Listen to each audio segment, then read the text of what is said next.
ನಮಸ್ಕಾರ ಸ್ನೇಹಿತರೆ, ಸಿಂಹ ರಾಶಿಗೆ ಗೋಲ್ಡನ್ ಟೈಮ್ ಶುರುವಾಯಿತು. ಹೌದು, ಗುರುಬಲ ಆರಂಭವಾಗಿದೆ. ಅಷ್ಟಮದಲ್ಲಿ ಶನಿಯ ಕಾಟ ಪ್ರಾರಂಭವಾಗ್ತಾ ಇತ್ತು. ಇದರಿಂದಾಗಿ ಅವರ ದಿನನಿತ್ಯದ ಜೀವನದಲ್ಲಿ, ದಿನನಿತ್ಯದ ಚಟುವಟಿಕೆಗಳಲ್ಲಿ ಹಲವಾರು ರೀತಿಯ ಸಮಸ್ಯೆಗಳನ್ನು ಎದುರಿಸ್ತಾ ಇದ್ರು. ಸಾಲಬಾಧೆ, ಆರೋಗ್ಯ, ವ್ಯಾಪಾರ, ವ್ಯವಹಾರ, ವಿದ್ಯಾಭ್ಯಾಸಗಳಲ್ಲಿ ಸಮಸ್ಯೆಗಳನ್ನು ಎದುರಿಸ್ತಿದ್ರು. ಇದಕ್ಕೆಲ್ಲ ಮುಕ್ತಿ ಸಿಗುತ್ತೆ. ಮೇ 14ನೇ ತಾರೀಕು ಗುರುಬಲ ಆರಂಭವಾಗಿದೆ. ಅನಂತರದಲ್ಲಿ ನಿಮ್ಮ ಜೀವನದಲ್ಲಿ ಯಾವ ಯಾವ ಆಯಾಮಗಳಲ್ಲಿ ಬದಲಾವಣೆಗಳಾಗುತ್ತೆ, ಇದರಿಂದ ನಿಮ್ಮ ಜೀವನ ಯಾವ ರೀತಿ ಬೆಳವಣಿಗೆ ಆಗುತ್ತೆ, ಅಭಿವೃದ್ಧಿ ಆಗುತ್ತೆ ಮತ್ತು ಯಾವ ಪರಿಹಾರಗಳನ್ನು ನೀವು ಅನುಸರಿಸಬೇಕು, ಯಾವ ರೀತಿ ಮಾಡಿದರೆ ಜೀವನದಲ್ಲಿ ಅಭಿವೃದ್ಧಿಯಾಗಲು ಸಾಧ್ಯ, ನಿಮ್ಮ ಜೀವನ ಪೂರ್ತಿ ಅಭಿವೃದ್ಧಿಯಾಗಲು ಯಾವ ದಾರಿಯಲ್ಲಿ ಹೋಗಬೇಕು ಅನ್ನುವಂಥದ್ದರ ಬಗ್ಗೆ ಸಂಪೂರ್ಣವಾಗಿರುವಂತಹ ಮಾಹಿತಿಯನ್ನು ತಿಳಿಸಿಕೊಡ್ತೀನಿ. ಈ ಮಾಹಿತಿ ಸಿಂಹ ರಾಶಿಯವರಿಗೆ ಬಹಳ ಮುಖ್ಯ. ಹಾಗಾಗಿ ವಿಡಿಯೋವನ್ನು ಎಲ್ಲೂ ಸ್ಕಿಪ್ ಮಾಡದೆ ಕೊನೆಯವರೆಗೂ ನೋಡಿ ಮತ್ತು ಎಲ್ಲ ಸಾಮಾಜಿಕ ಜಾಲತಾಣಗಳಲ್ಲೂ ಶೇರ್ ಮಾಡಿ. ಹಾಗೆ ನೀವಿನ್ನೂ ನಮ್ಮ ಜ್ಯೋತಿಷ್ಯ ದರ್ಶನ ಚಾನಲ್ಗೆ ಸಬ್ಸ್ಕ್ರೈಬ್ ಆಗಿಲ್ಲ ಅಂದರೆ ಈಗಲೇ ಸಬ್ಸ್ಕ್ರೈಬ್ ಮಾಡಿ. ಹಾಗೆ ಪಕ್ಕದಲ್ಲಿ ಬರೋ ಬೆಲ್ ಐಕಾನನ್ನು ಕ್ಲಿಕ್ ಮಾಡಿ. ನಿಮ್ಮ ಸಮಸ್ಯೆಗಳಾದಂತಹ ಸತಿಪತಿ ಕಲಹ, ಪ್ರೀತಿಯಲ್ಲಿ ಮೋಸ, ಭೂಮಿ ವಿಚಾರ, ಕೋರ್ಟ್ ಕೇಸ್, ವ್ಯಾಪಾರ, ಹಣಕಾಸಿನ ತೊಂದರೆ, ಸಾಲಬಾಧೆ, ಸ್ತ್ರೀಯರು, ಗುಪ್ತ ಸಮಸ್ಯೆ, ಹೀಗೆ ಹಲವಾರು ಸಮಸ್ಯೆಗಳಿಗೆ ಶಾಶ್ವತ ಪರಿಹಾರ ಮಾಡಿಕೊಡುತ್ತಾರೆ. ಡಿಸ್ಪ್ಲೇ ಮೇಲೆ ಕಾಣುವ ಗುರುಜಿ ನಂಬರ್ಗೆ ಒಮ್ಮೆ ಕರೆ ಮಾಡಿ. ಸಿಂಹ ರಾಶಿ ಬಹಳ ವಿಶೇಷವಾಗಿರುವಂತಹ ರಾಶಿ. ಈ ರಾಶಿಯವರು ಸುಮ್ಮನೆ ಹಾಗೆ ನಡೆದುಕೊಂಡು ಹೋಗ್ತಾ ಇದ್ರೆ 4 ಜನ ತಿರುಗಿ ನೋಡುವಂತಹ ವ್ಯಕ್ತಿತ್ವ ಸಿಂಹ ರಾಶಿಯವರದ್ದಾಗಿರುತ್ತೆ. ಹುಟ್ಟಿದಾಗಿನಿಂದಲೇ ನಾಯಕತ್ವದ ಗುಣವನ್ನು ಅವರ ಜೀವನದಲ್ಲಿ ರೂಢಿಸಿಕೊಂಡು ಬಂದಿರ್ತಾರೆ. ಇವರಿಗೆ ನಾಯಕತ್ವ ಅನ್ನುವಂಥದ್ದನ್ನು ಅವರು ಕೇಳುವ ಅವಶ್ಯಕತೆ ಇಲ್ಲ. ಇವರನ್ನು ಹುಡುಕಿಕೊಂಡು ನಾಯಕತ್ವವೇ ಬರುತ್ತೆ. ಸಿಂಹ ರಾಶಿಯ ಅಧಿಪತಿ ಸೂರ್ಯ. ನಮಗೆಲ್ಲರಿಗೂ ಗೊತ್ತಿರುವಂತೆ ಸೂರ್ಯನ ಸುತ್ತ ಎಲ್ಲ ಗ್ರಹಗಳು ಸುತ್ತುತ್ತೆ. ಅದೇ ರೀತಿ ಸಿಂಹ ರಾಶಿಯವರ ಸುತ್ತ ನಾವೆಲ್ಲರೂ ಸುತ್ತುವಂತಹ ಪ್ರಮೇಯ ಕೂಡ ನಿರ್ಮಾಣವಾಗುತ್ತೆ. ಯಾಕಂದರೆ ಸಿಂಹ ರಾಶಿಯವರ ವಿಶೇಷತೆಯೇ ಅವರ ಗಂಭೀರತನ, ಗಜಗಾಂಭೀರ್ಯ ಅಂತ ಏನು ಹೇಳ್ತಾರೆ, ಅದು ಸಿಂಹ ರಾಶಿಯವರನ್ನೇ ನೋಡಿ ಹೇಳಿರುವಂತಹ ಮಾತು ಅಂತಾನೆ ಹೇಳಬಹುದು. ಬಹಳ ವಿಶೇಷವಾಗಿ ಅವರು ಅವರ ಜೀವನದಲ್ಲಿ ಸತ್ಯ, ನ್ಯಾಯ, ಧರ್ಮ, ನಿಷ್ಠೆಯನ್ನಿಟ್ಟುಕೊಂಡು ಜೀವನವನ್ನು ನಡೆಸ್ತಾ ಇರ್ತಾರೆ. ಒಳ್ಳೆಯ ಗುಣಗಳಿಂದ ಜನರ ಮನಸ್ಸನ್ನು ಗೆಲ್ಲುವಂತಹ ವ್ಯಕ್ತಿತ್ವ ಸಿಂಹ ರಾಶಿಯವರದ್ದಾಗಿರುತ್ತೆ. ಶತ್ರುಗಳು ಬಹಳಷ್ಟಿರ್ತಾರೆ, ಆದರೆ ಶತ್ರುಗಳ ಬಗ್ಗೆ ತಲೆ ಕೆಡಿಸಿಕೊಳ್ಳದೆ ನಿಮ್ಮ ಗುರಿಯನ್ನು ತಲುಪುವಂತಹ ವಿಶೇಷ ವ್ಯಕ್ತಿತ್ವ ಸಿಂಹ ರಾಶಿಯಲ್ಲಿರುವಂಥದ್ದು. ಸಿಂಹ ರಾಶಿ ಅಥವಾ ಸಿಂಹ ಲಗ್ನದಲ್ಲಿ ಯಾರ್ಯಾರು ಹುಟ್ಟಿರ್ತಾರೆ, ಖಂಡಿತವಾಗ್ಲೂ ಕೂಡ ನಾಯಕತ್ವದ ಗುಣ ಹುಟ್ಟಿದಾಗಿನಿಂದಲೇ ಬಂದಿರುತ್ತೆ. ಹಾಗೆ ಧೈರ್ಯವಂತರು ಕೂಡ ಆಗಿರುತ್ತಾರೆ. ಧೈರ್ಯದಿಂದ ಮುನ್ನುಗ್ಗಿಯಂತಹ ಕಾರ್ಯವನ್ನಾದರೂ ಮಾಡುವಂತಹ ಚೈತನ್ಯ ಕೂಡ ಸಿಂಹ ರಾಶಿಯವರಿಗೆ ಯಥೇಚ್ಛವಾಗಿ ಇರುವಂಥದ್ದು. ಹಾಗೆ ಪ್ರಾಮಾಣಿಕತೆ ಕೂಡ ಬಹಳ ಜಾಸ್ತಿ. ಇವರಿಗೆ ಯಾವುದೇ ಕೆಲಸ ಕೊಟ್ಟರೂ ಕೂಡ ಅದನ್ನು ಪರಿಪೂರ್ಣವಾಗಿ ಶ್ರದ್ಧಾ ಭಕ್ತಿಯಿಂದ ನಡೆಸಿ ಆ ಕೆಲಸಕ್ಕೆ ಒಂದು ಶುಭ ಅಂತ್ಯವನ್ನು ಕೊಡುವಂತಹವರು ಸಿಂಹ ರಾಶಿಯವರು. ಹಾಗೆ ರಾಜಕೀಯದಲ್ಲಿ ಏನಾದರೂ ಇದ್ರೆ ಖಂಡಿತವಾಗಿ ನಿಷ್ಠಾವಂತರಾಗಿ ಕೆಲಸವನ್ನು ಮಾಡ್ತಾರೆ. ಗೌರ್ನಮೆಂಟ್ ಕೆಲಸದಲ್ಲಿದ್ದರೂ ಕೂಡ ನಿಷ್ಠೆಯಿಂದ ಕೆಲಸವನ್ನು ಮಾಡುವಂಥವರಾಗಿರ್ತಾರೆ ಈ ಸಿಂಹ ರಾಶಿಯವರು. ಸಿಂಹ ರಾಶಿಯವರಿಗೇನಾದರೂ ಸೂರ್ಯ ದಶೆ ನಡೀತಾ ಇದ್ರೆ ಜೀವನದಲ್ಲಿ ಎತ್ತರಕ್ಕೆ ಸಾಗುತ್ತಾ ಇರ್ತಾರೆ. ಇದೆಲ್ಲವೂ ಕೂಡ ಸಿಂಹ ರಾಶಿಯಲ್ಲಿ ಹುಟ್ಟಿರುವಂತಹ ವ್ಯಕ್ತಿಗಳು ಯಾವ ರೀತಿ ನಡೆಯುತ್ತಾರೆ, ಯಾವ ರೀತಿ ಕೆಲಸಗಳನ್ನು ಮಾಡ್ತಾರೆ ಅನ್ನುವಂಥದ್ದರ ಬಗ್ಗೆ.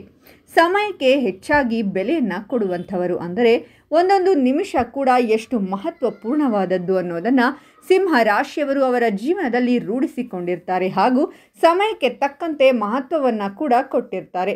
ಅಸಾಧ್ಯ ಎನ್ನುವಂಥದ್ದು ಸಿಂಹ ರಾಶಿಯವರಿಗೆ ಯಾವುದೂ ಇಲ್ಲ. ಸಿಕ್ಕಾಪಟ್ಟೆ ಸ್ವಾಭಿಮಾನಿಗಳಾಗಿರ್ತಾರೆ. ಯಾರ ಹತ್ರನೂ ದುಡ್ಡಿಗೆ ಕೈ ಚಾಚುವಂತಹ ಗುಣ ಇರುವುದಿಲ್ಲ ಸಿಂಹ ರಾಶಿಯವರಿಗೆ. ಅದಕ್ಕಿಂತ ಗೌರವಕ್ಕೆ ಹೆಚ್ಚು ಪ್ರಾಮುಖ್ಯತೆಯನ್ನು ಕೊಡ್ತಾರೆ. ಸಿಂಹರಾಶಿಯವರ ಬಗ್ಗೆ ಹೇಳಬೇಕು ಅಂದರೆ ವಿದ್ಯೆ ಇಲ್ಲದೆ ಇದ್ದರೂ ಕೂಡ ಜೀವನದಲ್ಲಿ ಬಹಳ ಎತ್ತರಕ್ಕೆ ಬೆಳೆಯುತ್ತಾರೆ. ಹಾಗೆ ಸಿಂಹರಾಶಿಯಲ್ಲಿ ಪ್ರತಿಯೊಬ್ಬರೂ ಹೀಗೆ ಹೋಗ್ತಾರೆ ಅಂತ ಹೇಳ್ತಿಲ್ಲ. ಅವರ ದಶಾಭುಕ್ತಿ ಅನುಸಾರವಾಗಿ ಅವರ ಜಾತಕ ಏನಾದರೂ ಸ್ಟ್ರಾಂಗ್ ಆಗಿತ್ತು ಅಂದರೆ ಅವರು ಓದಿಲ್ಲ ಅಂದರೂ ಮುಂದೆ ಹೋಗ್ತಾರೆ. ಇನ್ನು ಸಿಂಹ ರಾಶಿಗೆ ಗುರುಬಲ ಬಂದಾಗಿದೆ. ಗುರುಬಲ ಅನ್ನೋದು ಬಂದರೆ ನಿಮ್ಮ ಕೆಲಸ ಕಾರ್ಯಗಳಲ್ಲಿ ಅಡೆತಡೆಯಾಗದೆ ಕಾರ್ಯಗಳು ಸಿದ್ಧಿಯಾಗುತ್ತೆ. ಯಾವ ಯಾವ ಕ್ಷೇತ್ರಗಳಲ್ಲಿ ಸಿದ್ಧಿಯಾಗುತ್ತೆ ಅಂತ ನೋಡೋದಾದರೆ ಸಂಪೂರ್ಣ ಯಶಸ್ಸು ನಿಮಗೆ ಪ್ರಾಪ್ತಿಯಾಗುತ್ತೆ. ನವೆಂಬರ್ ತಿಂಗಳವರೆಗೂ ಕೂಡ ಬಹಳ ಚೆನ್ನಾಗಿದೆ. ಆರ್ಥಿಕವಾಗಿ ಲಾಭವನ್ನು ಪಡೆಯುವಂತಹ ಎಲ್ಲ ಸಾಧ್ಯತೆಗಳು ಕೂಡ ಸಿಂಹ ರಾಶಿಗಿದೆ.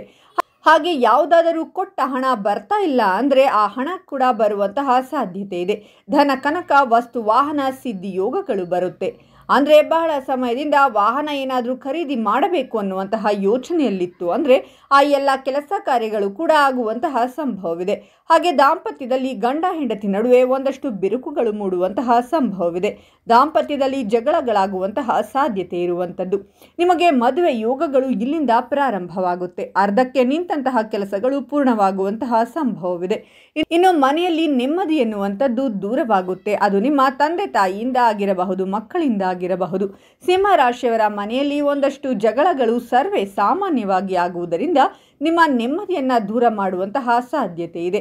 ಹಾಗೆ ಸಿಂಹ ರಾಶಿಯವರ ಜೀವನದಲ್ಲಿ ಅನೇಕ ಕಷ್ಟ ನಷ್ಟಗಳು ಬಂದಾಗ ನೀವು ವಿಶೇಷವಾಗಿ ಸೂರ್ಯನ ಆರಾಧನೆಯನ್ನು ಮಾಡಿ, ಶಿವನ ಆರಾಧನೆಯನ್ನು ಮಾಡಿಕೊಳ್ಳಿ. ಇದರಿಂದಾಗಿ ನಿಮ್ಮ ಸಮಸ್ಯೆಗಳು ಪರಿಹಾರವಾಗುತ್ತೆ.